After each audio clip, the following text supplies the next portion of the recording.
Cool. Len, how do your clients typically get started with you on mobile magazine publishing on a step-by-step basis?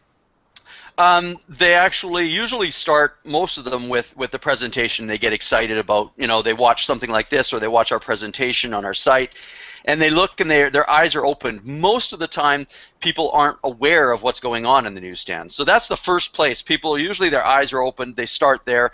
They get involved by taking in some content, taking in a presentation.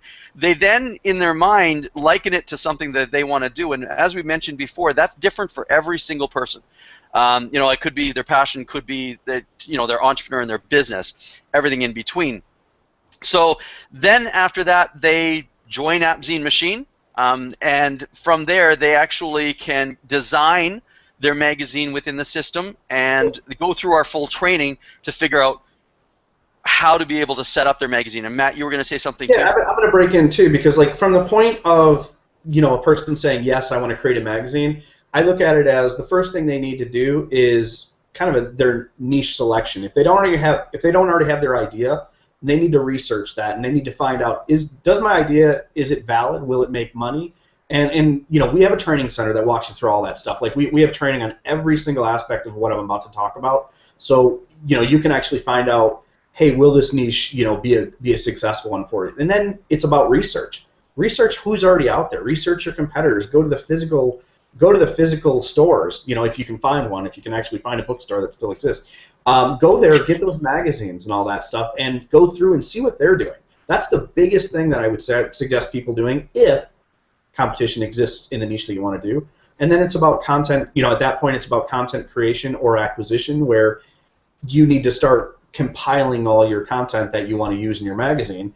And then you use our platform to design it, and there's multiple ways to do it. We've got page templates that you can use, or if you're a designer at heart, or you have a designer on staff, you can design it offline and just upload a PDF to our system. It's really up to you. Or you can start in our system with a blank page and just drag and drop text boxes and images and video boxes around and just put everything where you want them.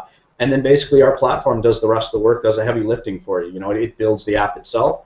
You submit it to Apple, and then after that, it's in the reader's hands. Well, and all of that's done on our platform without the use of code. So I would like to mention that, because that is one of our unique selling propositions. One of our USBs out there that's pretty huge, and how we differentiate ourselves is not only in our training and so forth, but it's also a no-code, non-techie system that is drag and drop and WYSIWYG editor based, and with using page templates. Yeah, and then the last thing I'll say is, once the magazine's live, there's stuff you can do ahead of time to, like pre-launch activities on the marketing side. And again, all that's in the training center. But I would definitely like to say that the fact is, what's cool about the magazines is every single issue, every single month, if say you're doing a monthly issue, every single issue acts as a new opportunity to launch, essentially, or to try a new marketing tactic. Whatever's working for your niche and for your magazine, cool, man, do it the next month. If you find something that doesn't, then cut it out of the mix. But amplify what's working, and then cut out what's not working. And over time, you're going to have just a powerhouse marketing machine going. And you don't have to do it all at once. It's like every month do a little bit more, a little bit more, a little bit more, and just keep building your readership. So you don't have to market, as you were mentioning, Siddique. There's a lot of organic traffic happening anyway.